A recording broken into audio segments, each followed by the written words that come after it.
Salut à tous, on se retrouve pour le 8e épisode du Calisthenics Science Podcast. On est avec Alexandre comme toujours. Salut les gars. Aujourd'hui, on a assez peu de questions, on n'a que 2 questions, donc on va bien sûr y répondre en détail comme d'habitude. Et après, on va vous tenir un petit peu au courant de notre actualité, donc de ce qu'on fait en ce moment, de nos entraînements, etc. Voilà, On on se dit, commence. je voulais dire, vu que vous nous suivez, on se dit que vous êtes un peu nos fans. Alors Vous êtes vraiment nos fans. on va vous donner un peu de nos news et ça va être intéressant au niveau entraînement et autres. Donc on reste quand même dans le contexte de la chaîne. Vous allez savoir comment les stars s'entraînent en fait. Voilà, c'est ça. On commence avec la première question qui nous vient de Simon Dehom. Je sais pas Ouais, comment ça se prononce. comme Mais ça. à la lecture, ça donnerait ça. Simon Dehom qui nous demande que pensez-vous de l'alimentation volumétrique. Et je pose cette question tout d'abord à Alexandre. Que Donc, pensez-vous de l'alimentation volumétrique? l'alimentation volumétrique, c'est volumetric eating, je crois que ça s'appelle en anglais. C'est un truc qui apparaît un peu récemment. Et en gros, c'était des personnes qui essaient de maximiser leur apport en augmentant la quantité. En gros, ils privilégient des assiettes assez denses afin de stimuler la satiété plus qu'avec une alimentation traditionnelle. Donc, ce qu'ils faisaient, c'est qu'ils mettaient des grosses quantités de légumes dans leurs assiettes. Et au final, ils avaient à 2000 calories, ben, ils mangeaient beaucoup plus de quantité par rapport à par rapport à une alimentation normale.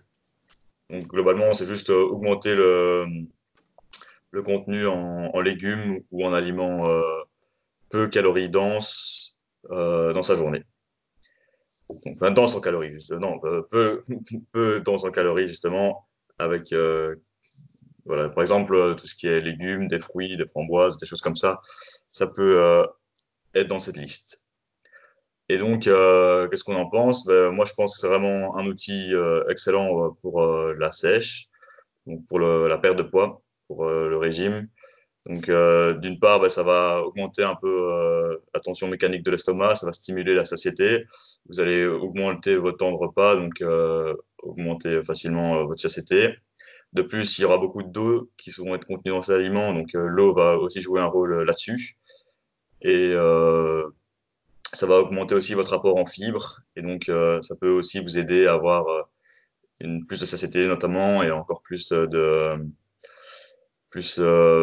meilleure digestion et des choses comme ça. Donc, c'est quand même sympa. C'est un bon outil aussi bah, psychologiquement. Vous allez avoir les mêmes assiettes, vous n'allez pas réduire vos tailles d'assiette. Donc, c'est vraiment quelque chose qui marche pas mal du tout. Après, il faut faire gaffe non plus de ne pas mettre trop de légumes au risque d'impacter la digestion. Il y a beaucoup de légumes qui se digèrent plus difficilement, donc il faut savoir connaître un peu son corps, s'habituer progressivement.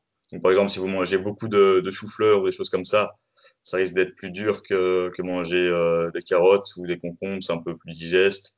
Voilà, il y a toute une liste de légumes qui sont recommandés. Moi, je vous recommande d'aller chercher la liste des FODMAPs.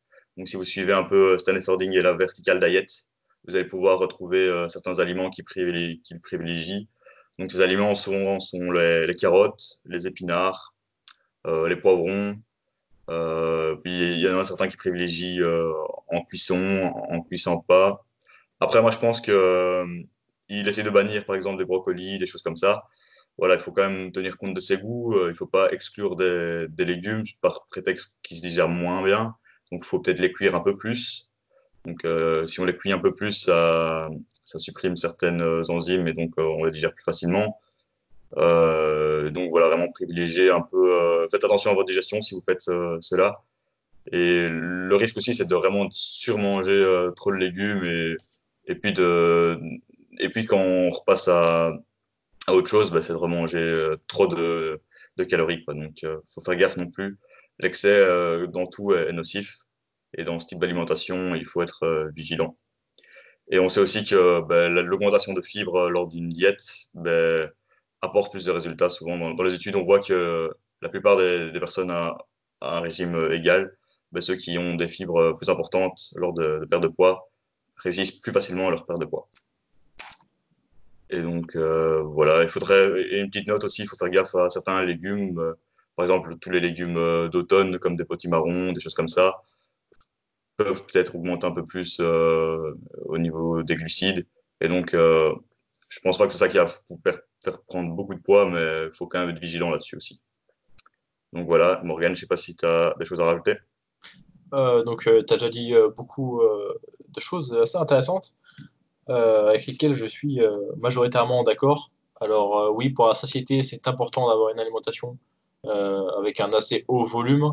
Comme l'a dit Alexandre, on a des mécanorécepteurs dans l'estomac qui vont stimuler la satiété lorsque l'estomac sera un petit peu étiré par tout ce volume alimentaire. Donc, le volume alimentaire, la quantité que vous avez dans votre assiette, va impacter votre satiété.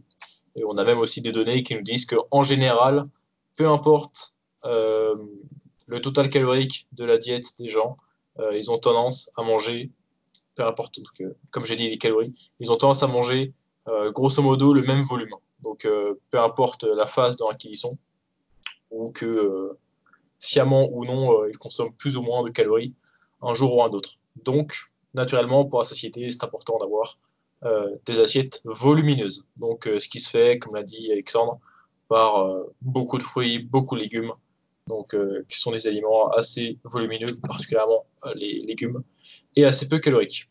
Alexandre a parlé aussi de la vertical diet de Stan Ephedrine.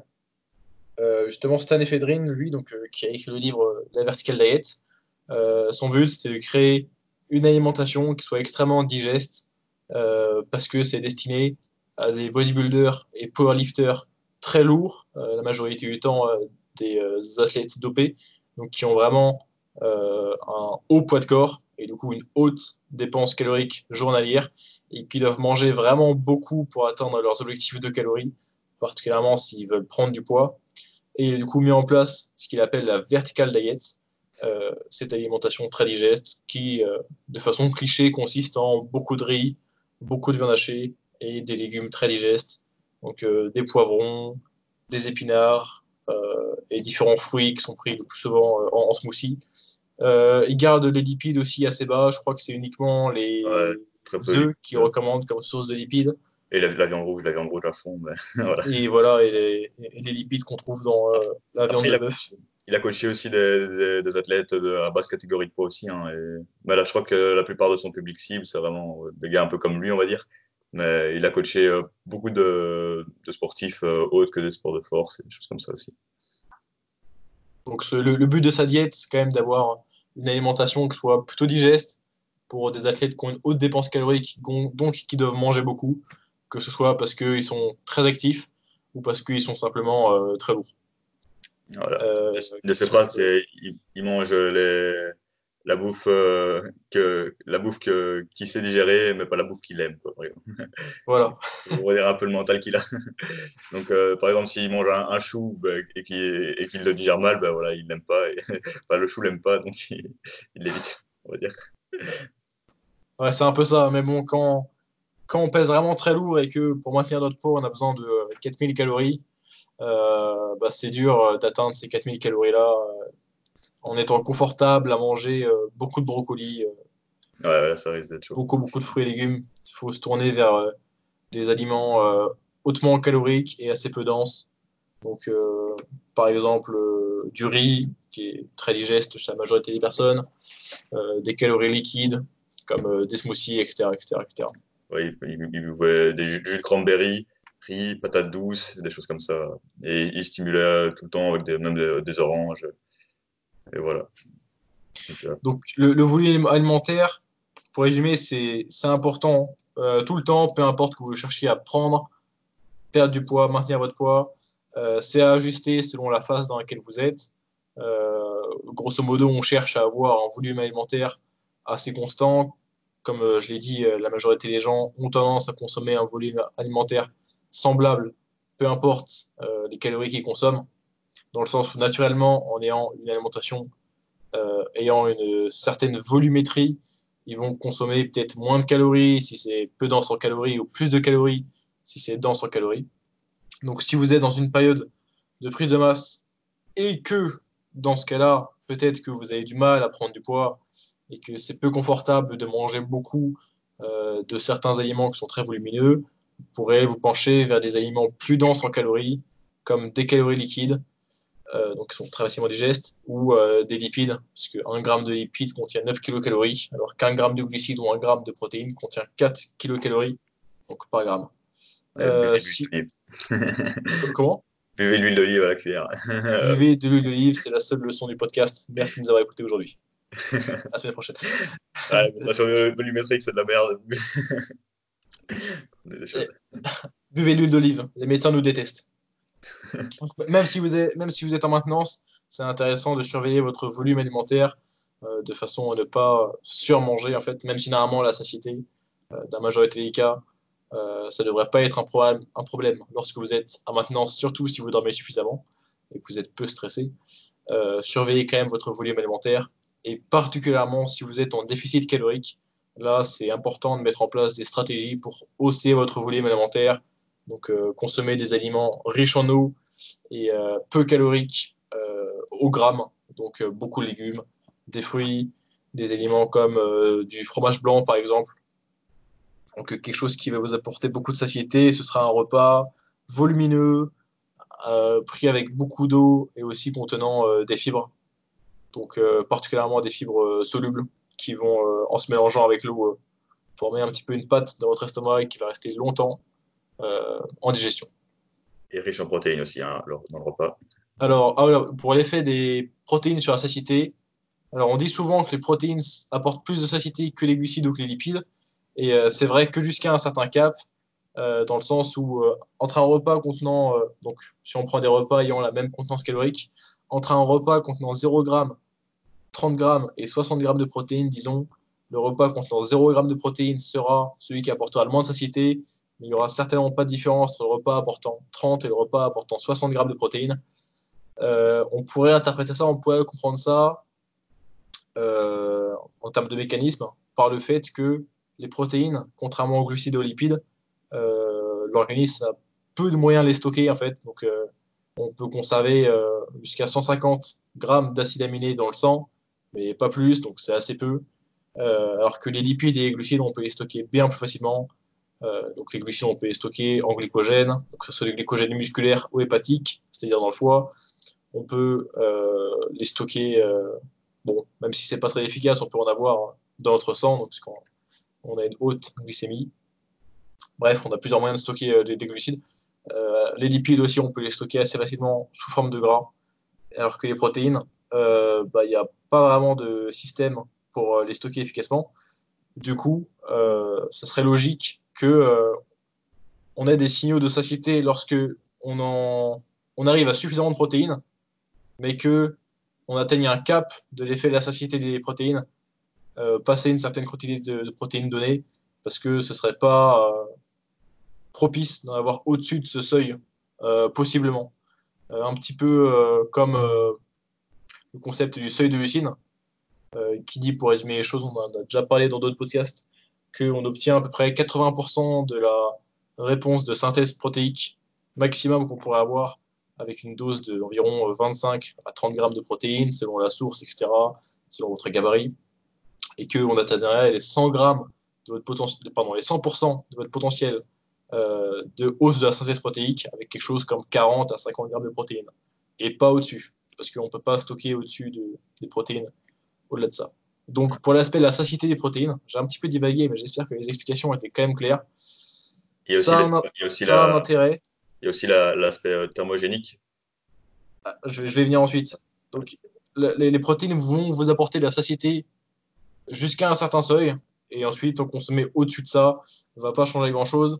Bon, ce qu'il faut aussi, les données sur la satiété apportée par les protéines, c'est que la majorité des aliments très protéinés, donc si on prend les viandes et les poissons, étant donné que ça contient uniquement des protéines et que c'est globalement peu calorique, principalement parce que c'est peu calorique, au 100 grammes, il y a aussi l'aspect densité calorique qui va faire que l'aliment va apporter plus de satiété indépendamment du fait qu'il soit plus protéiné.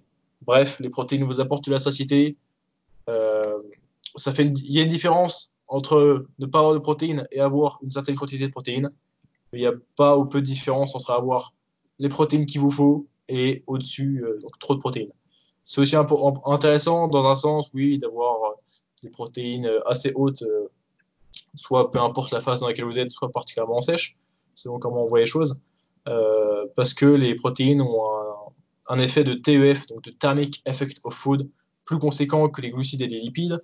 Le TEF, qu'est-ce que c'est? Thermic Effect of Food, c'est l'énergie que votre corps va dépenser pour la digestion et l'absorption d'un macronutriment donné. Donc pour les lipides, le TEF est compris, je crois, entre 0 et 5% des calories consommées. Donc si vous consommez 100 calories de beurre, vous allez consommer qu'entre 0 et 5 calories à la digestion et l'assimilation de ce beurre.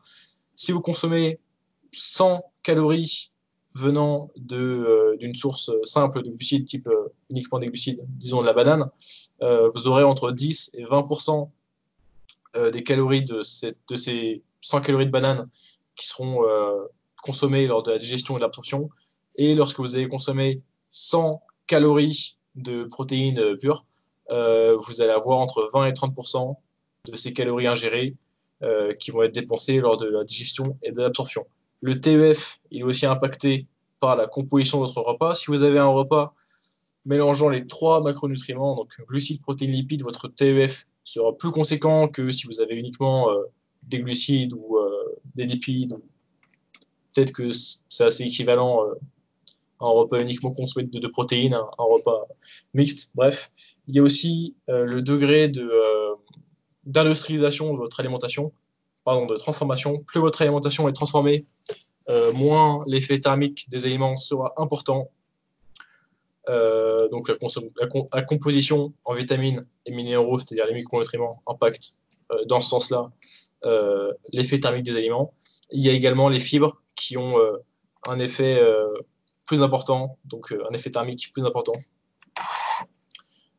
Donc si vous voulez vraiment une alimentation qui va maximiser l'effet thermique des aliments, il vous faut beaucoup de protéines, beaucoup de fibres et des repas mixtes, donc mélangeant les trois macronutriments. Voilà. Nickel. Je pense qu'on a fait pas mal le tour de la question. Peut-être une petite anecdote personnelle pour moi personnellement j'ai un assez gros appétit et quand j'ai commencé à manger sainement on va dire je faisais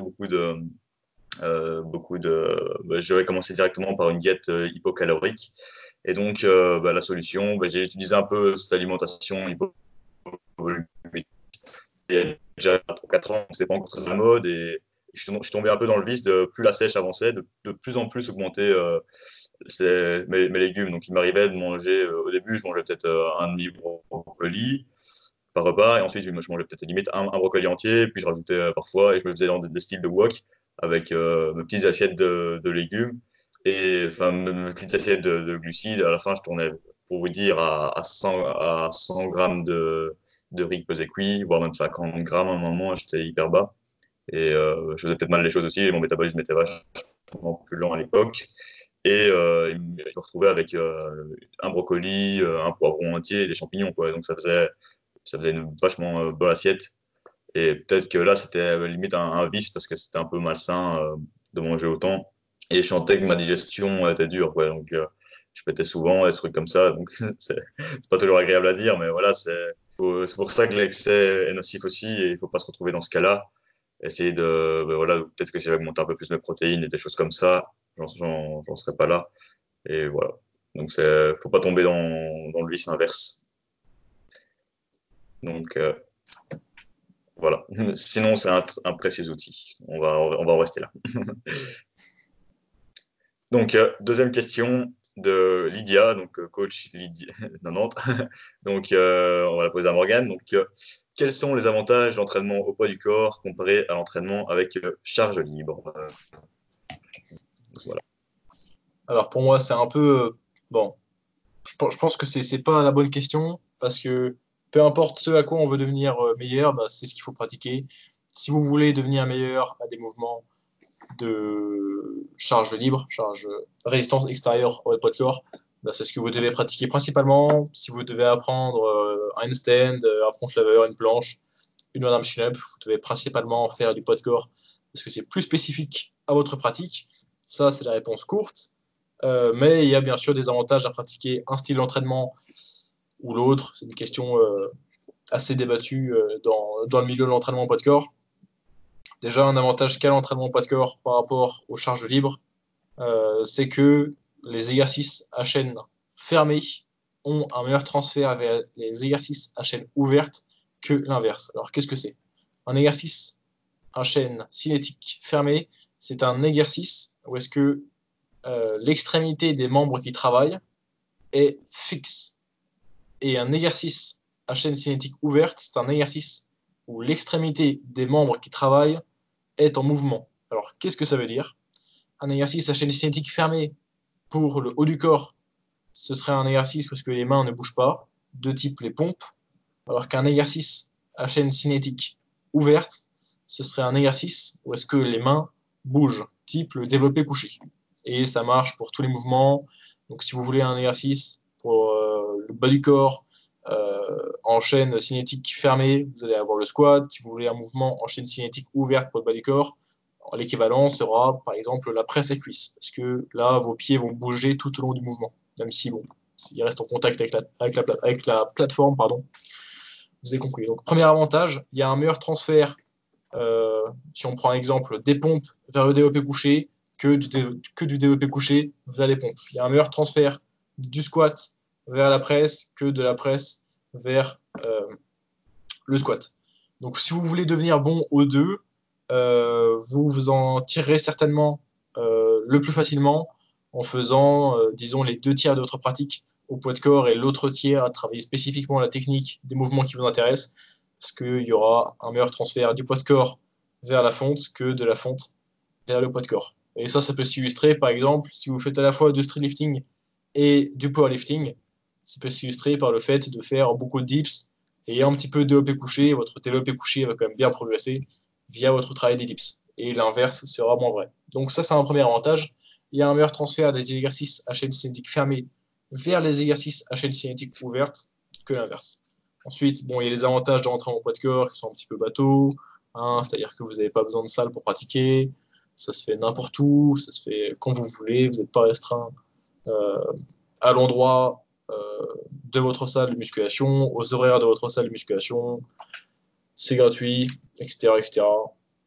Bon, ça, c'est pas vraiment des avantages que je mets en avant parce que je pense que si on veut faire une activité ou l'autre, c'est pas censé être un facteur limitant que de devoir s'inscrire en salle ou acheter du matériel de poids de corps ou aller dans un parc pour faire du poids de corps, par exemple.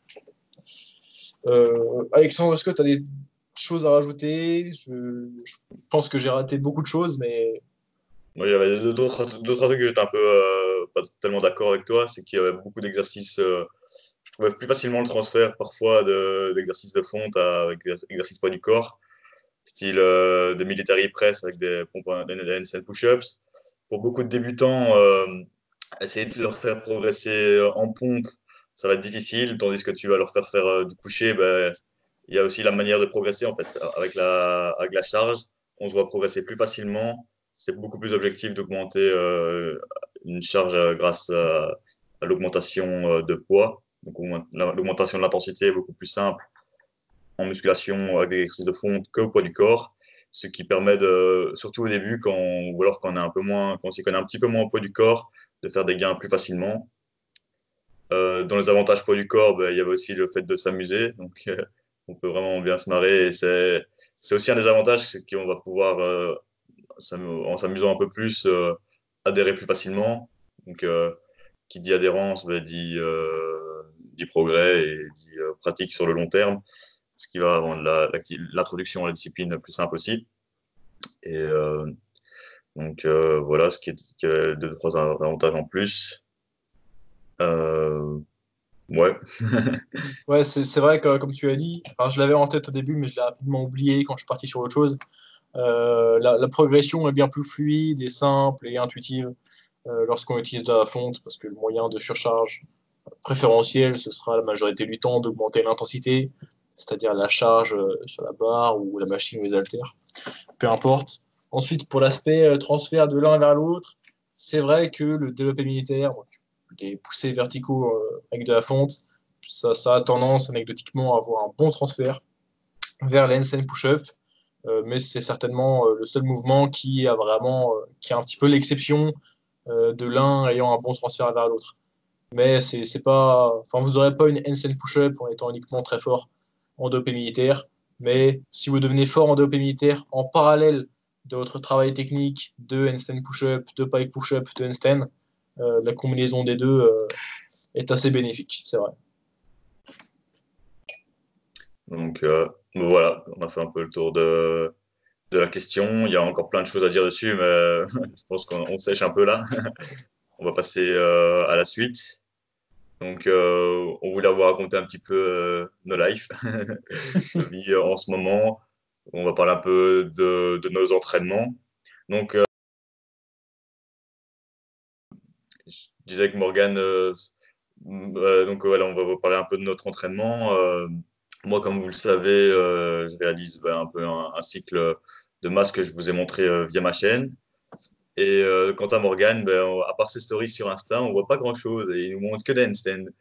Et il se trouve que Morgane suit aussi le même cycle que moi. Et donc, on va vous décrire un petit peu cela, sachant que lui, il est 3 semaines en avance ou 4 semaines en avance sur moi, dans 3 semaines. Et du coup, il va peut-être vous décrire sa première semaine du programme, mais moi, je vais vous décrire ma dernière semaine du programme, plus des autres choses.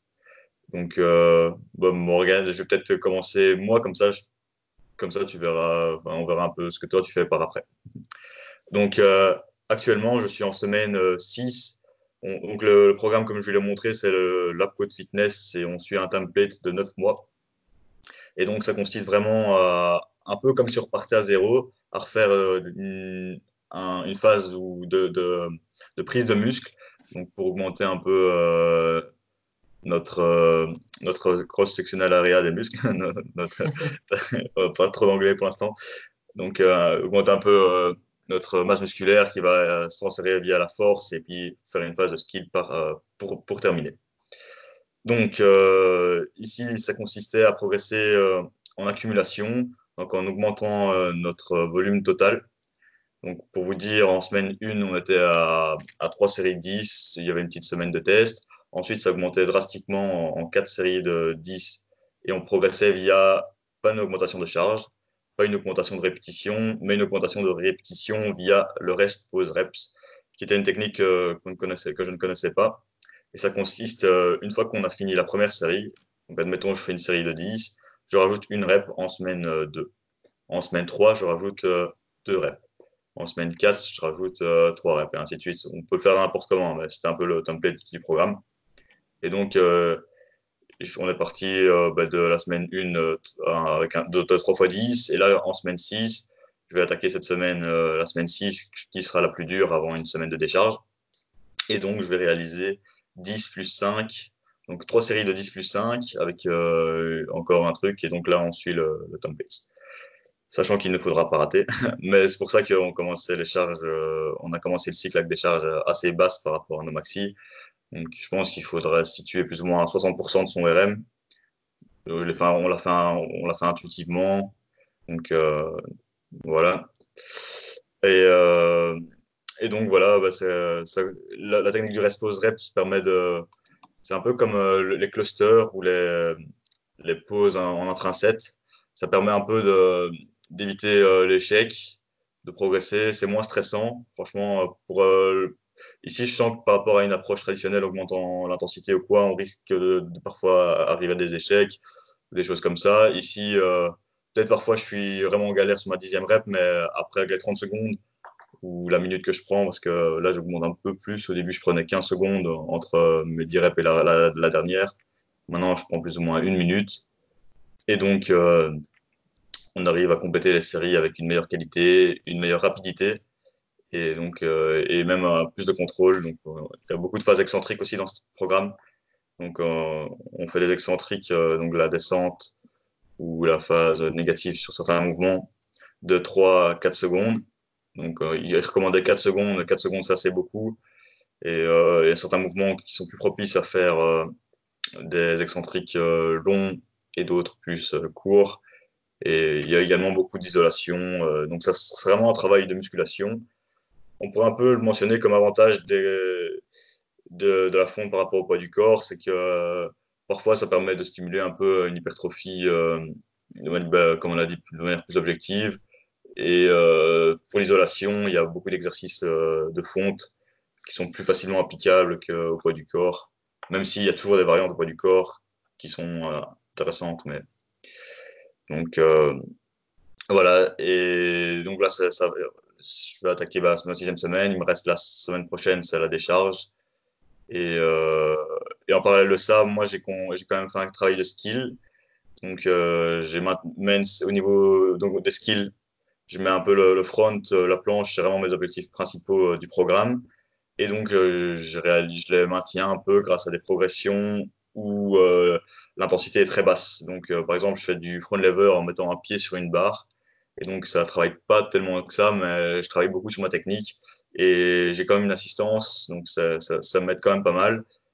Et sachant que je fais quand même 20% de mes maintiens en libre.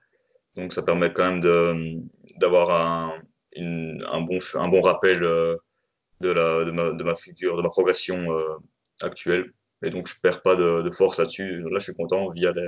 Après les 6 semaines, je sens que j'ai pas perdu non plus en front ou en planche. En planche, je fais des advanced tuck planches et des planches in à une certaine distance du mur. Et au niveau des handstands, personnellement, je l'ai fait encore 3 fois semaine. Je travaille beaucoup sur ma ligne avec des progressions faciles. J'essaie pas, même pas d'accumuler de volume. J'essaie pas d'augmenter mon temps de maintien. J'essaie quand même de progresser via les exos que je fais. Il y a des routines un peu de play où on s'amuse un peu. Et là, je sens que ma ligne s'améliore, même malgré le programme. Et je suis content, je tiens le volume 3 fois semaine. Mobilité, ça progresse aussi. Donc, que du bonheur pour l'instant. Et je sens vraiment que je fais pas mal de gains aussi. Donc, j'étais parti à 76 kilos au début du programme. Et là, il se retrouve que je suis à 78 à jeun le matin. Donc, c'est peut-être assez balèze comme augmentation. Au début, je stagnais un peu. J'ai fait genre 3 semaines ou 4 semaines en restant à 76. Et puis, un petit coup de fusil, boum, ça a augmenté alors que j'avais déjà augmenté avant.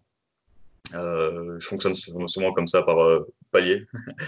Et là, ça fait plaisir. Je me sens bien buff. Après chaque séance, il y a un bon gros pump, mode bodybuilding. C'est des sensations qui font plaisir par rapport à un entraînement toujours en intensité ou en force avec des efforts courts qu'on fait très souvent en calisthenics ou même en power. Et donc, ça fait plaisir aussi, ou en streetlifting. Et donc, bah voilà, là, on gagne du muscle, on va être encore patient. Et la prochaine phase, je vais attaquer celle de Morgane dans 2 semaines. Et Morgane va nous décrire un petit peu ce qu'il est en train de parcourir pour l'instant. Alors pareil, moi je suis aussi dans une phase d'hypertrophie comme Alexandre. Donc là, la programmation qu'on suit, qui est la programmation de Lab Code Fitness, faite par Joshua Nataman et Yad Mohammad. Donc Joshua Nataman, il est très connu sur des forums de poids de corps, donc, comme par exemple le forum Reddit Bodyweight Fitness, où je crois il était aussi beaucoup sur le forum Gymnastic Bodies, je crois. C'est vieux, ça. Ouais, c'est vieux. Ouais, il a parlé beaucoup avec Coach Summer et des trucs comme ça aussi. Donc il a beaucoup de connaissances dans le domaine de l'entraînement de résistance, donc que ce soit calisthenics ou musculation ou entraînement de force en général. C'est assez intéressant. Donc là, la formulation de leur programmation, c'est des mésocycles successifs d'hypertrophie, de force et de skill. Donc deux mésocycles d'hypertrophie, deux mésocycles de force, deux mésocycles de skill. Je suis actuellement dans le second mésocycle d'hypertrophie. Donc Alexandre est vers la fin du premier, je suis vers le début du second. Ce qui change dans mon mésocycle par rapport à celui d'Alexandre, c'est que les fourchettes de répétition sont un petit peu plus basses, de façon à peu s'acclimater pour aller par la suite vers le mésocycle de force. Alors moi, ce que j'ai pensé du programme, j'ai trouvé que c'était assez fatigant les rest pauses, contrairement à ce que trouvait Alexandre. C'est aussi peut-être parce que moi j'étais en déficit calorique pendant cette période, donc je suis en sèche, donc je tolère moins facilement du volume. Je trouvais que l'augmentation de volume était quand même assez violente, assez rapide, via l'augmentation des séries et l'ajout de rest pause de semaine en semaine. C'est pour ça que là, sur ce second mésocycle, j'ai choisi de progresser uniquement via l'intensité et le nombre de séries, et pas via le nombre de séries et les rest pauses. Et j'ai trouvé ça en plus assez pertinent d'augmenter via l'intensité, puisque encore une fois, ça me préparait à la phase de force, et d'autant plus j'ai la capacité de charger vraiment petit à petit mes exercices. Donc en ajoutant par exemple uniquement 250 grammes ou 500 grammes sur mes dips ou mes tractions. Ah, c'est les nouvelles places que tu as achetées là. Que j'emprunte à un pote, mais je m'entraîne toujours avec lui. Donc je peux par exemple passer de un jour traction à 7,5 kg à un jour traction à 7,75 kg. Donc ça fait vraiment une progression fluide, euh, très, très lente, très facile à suivre. Donc j'ai choisi de progresser uniquement via l'ajout du nombre de séries et l'ajout de charge. Mais par contre, sur les exercices où est-ce que je ne peux pas rajouter l'intensité, je progresse toujours via l'ajout du nombre de répétitions. Je fais aussi, moi, par contre, beaucoup de handstand comparé à Alexandre, parce que c'est plus important pour moi que pour lui. Et d'ailleurs, c'est que les handstand, comme il a dit, que je partage sur Instagram, parce qu'il n'y a que ça qui est intéressant. Là, le reste du temps, bon, bah, là, comme a dit Alexandre, c'est un peu la musculation, ces phases-là. Je lui ai dit la semaine dernière, j'ai pas l'impression de faire du street, c'est terrible. J'ai l'impression de faire de la muscu et d'handstand. C'est un peu le cas pour l'instant. Mais bon, ça ressemblera déjà plus à du poids de corps lors de ma prochaine phase, donc qui sera moi la phase d'hypertrophie. Pardon, la phase de force. Donc moi, je serai dans le premier mésocycle de force. Alexandre sera sur la deuxième phase d'hypertrophie. Et du coup, dans la phase de force que j'ai déjà écrit, les fourchettes de reps seront vers à peu près le 5 RM, donc 5 répétitions maximum. Et il y aura un tout petit peu plus d'exercices de poids de corps. Et donc peu à peu, je vais aller sur plus de spécificité dans le second cycle de force pour aller vers vraiment beaucoup de spécificité lors du cycle de skill. C'est pas encore sûr, mais certainement que les skills sur lesquels je travaillerai dans la phase de skill, et je commencerai aussi lors des phases de force, c'est le front lever et les handstand push-up. Parce que bah alors ça fait longtemps que j'ai pas fait des skills, mais les skills sur lesquels je travaillais à l'époque, c'était front lever, un peu back lever aussi. J'ai eu des difficultés avant back lever. Et mes handstand push-up, je pense qu'ils m'ont progressé rapidement, parce que j'ai vraiment amélioré mes développés militaires. Et même il y a quelques mois, je faisais des handstand push-up dos au mur et pec au mur.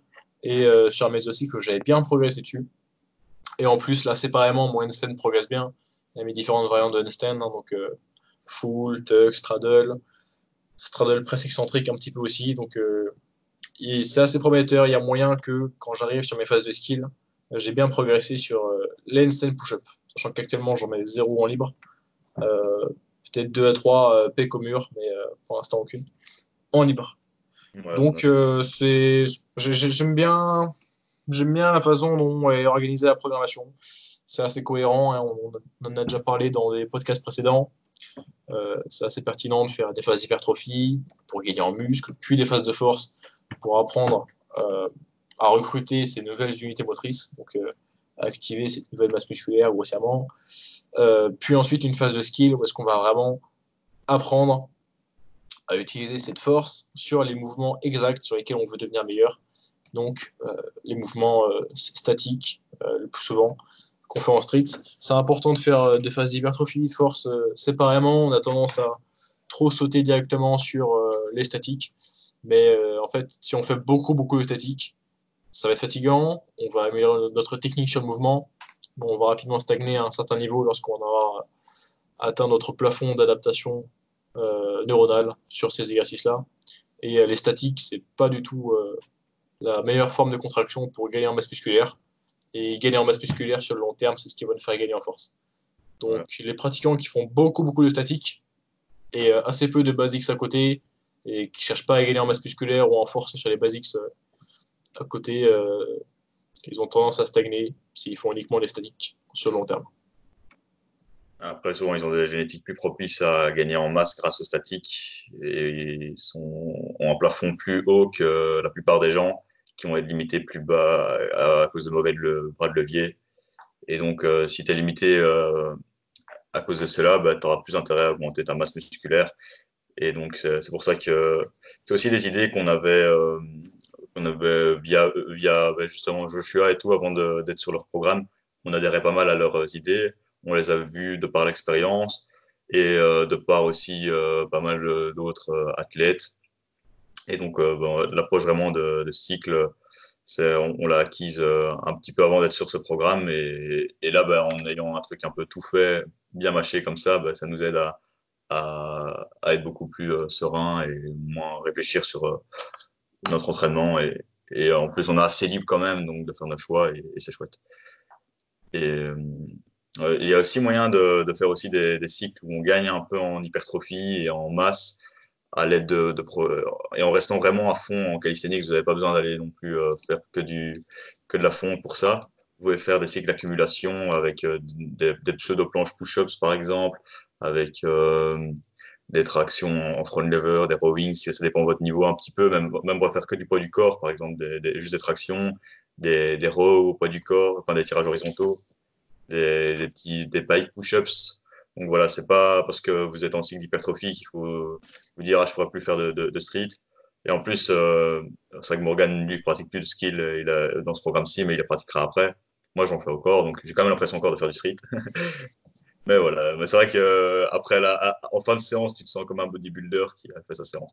Mais si vous ne connaissez pas cette sensation-là, je vous la recommande.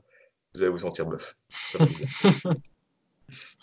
Ah, j'aime bien la musculation aussi, mais là, c'est bizarre parce qu'en fait, je fais là des mésocycles de musculation pour pouvoir devenir meilleur en street, mais c'est pas 100% la musculation non plus, donc c'est pas exactement un programme que j'aurais fait moi-même uniquement à 100% pour l'hypertrophie, parce que par exemple, il y a quand même assez peu de volume sur le bas du corps, alors que j'aime bien faire le bas du corps, etc., etc. Il n'y a pas de travail, enfin, j'ai pas inclus de travail pour le détour latéral, etc. Enfin, en fait, c'est du travail d'hypertrophie avec un peu d'isolation, mais pas tellement d'isolation non plus. Oui, quand Euh, même. Il y en a quand même. en bref, moi, j'ai inclus des extensions mollets et du curl. Toi aussi, par contre, toi, tu as inclus un jour où est-ce que tu avais des triceps extensions? Ouais, triceps et même latéral aussi à la poulie. Je l'ai fait en Ah, ok. superset. Ah, ouais, d'accord. Oui, moi, Ah, j'ai fait la totale. ah ouais, d'accord. Ouais, en plus, tu as mis des finishers, etc. C'est Ouais. terrible. Ouais, je fais pas mal l'arrière d'épaule aussi avec des finishers en circuit. Donc souvent, les finishers, on fait, enfin, donc ça regroupe un peu tout ce qui est rotation externe, interne de l'épaule, un travail d'abdominaux aussi. Et donc là, bah, plutôt que faire juste un 3x15 en prenant une petite minute de repos, tu fais tout un petit circuit et franchement, c'est vachement marrant à faire aussi. Donc voilà, ça c'est un peu les actualités niveau training, hein. Donc notre programme, elle fonctionne bien. Euh, ouais. Il y a aussi, donc, merde, qu'est-ce que je voulais dire? Ah oui, il y a un programme qui va normalement sortir bientôt, qui nous intéresse tous les deux, qui est un programme de Fitness FAQ, qui est un programme de Daniel Alexandre. Notre Quel cher est ce Daniel. programme qui va bientôt sortir? C'est Lever Pro. Donc, c'est que front lever ou c'est back lever aussi? Je crois que c'est les deux, hein. Je Je crois que crois que c'est c'est les deux. Ouais, ouais. Donc, Lever Pro. Donc, si vous nous suivez aussi, enfin, Morgan l'a fait un petit peu. Moi, je l'ai fait un cycle entier. On a fait Planche Pro, ce qui était vraiment un programme pour avoir la planche. Il fonctionne de malade parce que c'est hyper spécifique. En gros, c'est 4 jours semaine de push et vraiment spécifique à la planche. Donc, ben, je vous disais par exemple de faire, vous pouvez faire des cycles d'accumulation au poids du corps, et là, ben, on fait un cycle d'accumulation spécifique à la planche. Et si vous êtes dedans et que vous le suivez à la lettre, ben, vous ne pouvez faire qu'autrement que de progresser, à part si vous faites un peu de trop et que vous vous laissez. Donc voilà, c'est vraiment Daniel, il a aussi une très bonne vision de l'entraînement. On y adhère pas mal.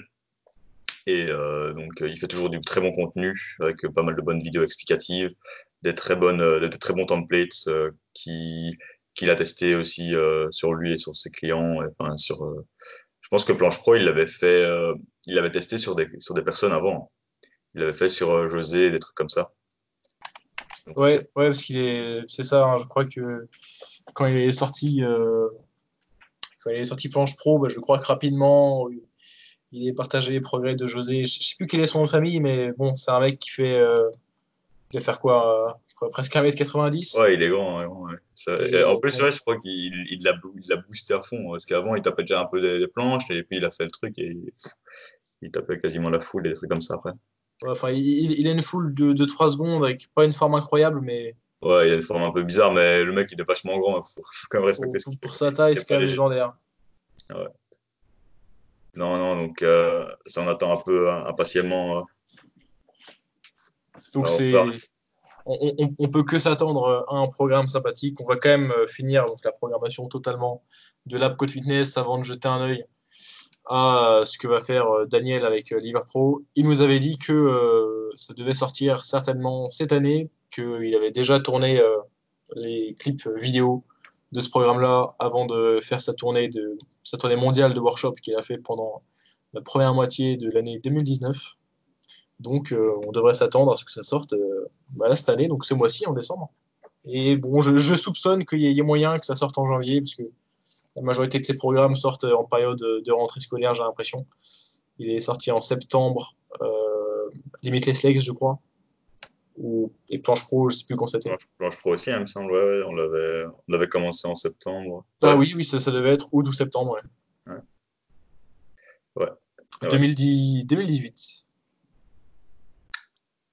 Yes. Ah, autre chose aussi, quelque chose en 4 lettres, Alexandre.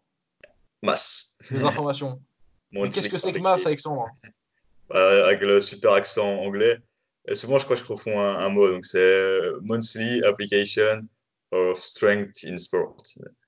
Ouais, Yes. ouais, c'est ça. C'est application mensuelle dans le milieu des sports de force, quoi. Ouais, de la force dans les sports. Parce que, Ah, moi, ouais, je veux plus ça comme dans les sports de force. parce que dans leurs interprétations et tout, ils disent tout le temps, il y a beaucoup d'exemples avec des teams et voilà, ils disent c'est bien applicable, c'est applicable pour des sports d'équipe, des choses comme ça. Donc je pense que c'est plus force dans le sport, non? Ah, ok. Et dans tous les sports en général. Bon, peu importe. Qu'est-ce que Voilà. c'est? Globalement, ben, donc c'est Greg Knuckles, c'est Eric Trexler Et aussi et, Mike euh, Zourdos et et aussi Eric Eric Helms, Helms. ouais, donc Eric Helms aussi, qui sont des PhD américains, donc vraiment des mecs de renom. Si vous connaissez aussi Brad Schoenfeld, donc c'est un peu des mecs un peu comme lui. Alors, Brad Schoenfeld, Alexandre, il c'est voulait un dire Brad précurseur. Schoenfeld, mais on n'a rien compris. Brad Schoenfeld, ouais, c'était un précurseur. Bah, c'est un peu un gars qui est un peu plus connu qu'eux, on va dire. Enfin, dans les études d'hypertrophie et autres, mais voilà, c'est des gars un peu de ce gabarit-là. Et donc, tous les mois, ils analysent un petit peu certaines études. Donc, ils sélectionnent des études pertinentes, donc qui sont intéressantes. Vraiment, chaque étude vaut la peine d'y jeter un œil. Ils traitent un peu l'information, ils analysent un peu les stats pour voir si ça a du sens, si c'est bien fait, quelles sont les améliorations qui auraient pu être faites pour que ça parle un peu plus. Euh, Ensuite, bah, ils t'expliquent un petit peu, ils t'expliquent un peu de par leur connaissance, s'ils avaient d'autres connaissances sur le sujet. Donc, ils disent, ah ben, nous, on a vu cette étude-là qui parlait de ça. Maintenant, on va interpréter cette étude comme ça et vous allez pouvoir en retenir un peu ça, tout en laissant un peu l'objectivité de l'étude. Donc, ça nous laisse la possibilité de nous faire notre propre avis là-dessus. Et grâce à leurs explications, ça permet aussi d'avoir un peu leur regard à eux. Et ils essayent aussi bah, de donner un peu plus de sens à ça. Et ça permet vraiment de comprendre les études et de les appliquer facilement. Et donc, ça va être super intéressant pour nous en tant que coach, pour nos futurs clients, pour même la connaissance en général de l'entraînement de force, d'hypertrophie, des choses comme ça. Et donc, il y a tellement de concepts hyper intéressants. Donc, il y a vraiment de tout, hein. Il y a du sommeil, il y a des techniques de récupération, il y a entraînement en volume. Enfin, vraiment, il y a vraiment plein de choses. Donc, pour résumer, c'est une revue mensuelle donc par 4 experts, Mike Zourdos, Eric Helms, Eric Trexler, Greg Knuckles, donc 4 experts. Donc c'est des analystes de recherche ou même ils participent eux-mêmes à des recherches parfois. Donc ils sont experts dans la nutrition, dans l'entraînement, la récupération, la programmation. C'est des gens connus dans le milieu quand même un petit peu. Et chaque mois, ils nous font une revue de 10 études pertinentes.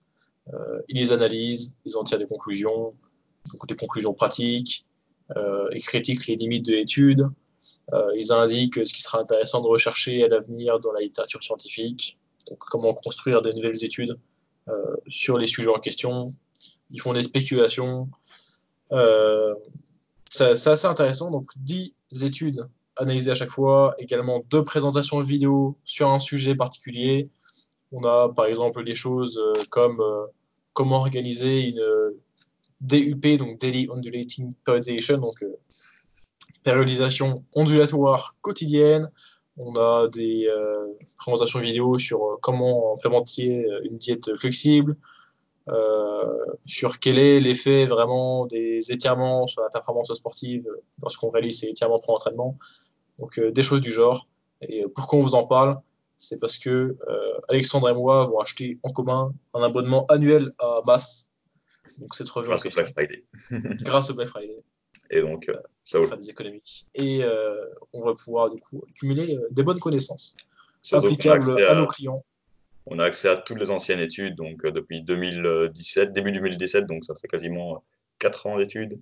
Là, c'est Ouais. 3, 4 ans parce que c'est le début, donc on va se mettre bien. Donc sympathique, on a beaucoup de retard à rattraper, mais on va accumuler pas mal de connaissances. Euh, et voilà, on va pouvoir vous partager ça dans nos vidéos YouTube, dans les podcasts, donc pas directement, mais on traitera peut-être de certains sujets dont on a entendu parler d'en masse. Et on va aussi appliquer ça avec nos clients. Donc on est assez excité d'accumuler toutes ces connaissances et les appliquer parce que c'est vraiment une mine d'or. Carrément. Carrément. Donc voilà, je pense qu'on a fait un peu le tour du podcast pour aujourd'hui. Donc, vous, comme vous avez pu le voir, on n'a eu que 2 questions. Donc, prochaine fois, soyez un peu plus actifs. Posez-nous des questions intéressantes. On n'a pas eu de routine non plus. Donc, s'il y en a un de vous qui a une bonne routine, n'hésitez pas à nous l'envoyer là, parce qu'on a envie de critiquer un petit peu. Enfin, une bonne routine suffisamment mauvaise pour être critiquable quand même. Bah, plus, ouais, voilà. Donc, Une routine semi-mauvaise, s'il vous plaît. voilà. Donc, il n'y a pas de programme parfait. Donc, tous les programmes marchent aussi. N'ayez pas peur.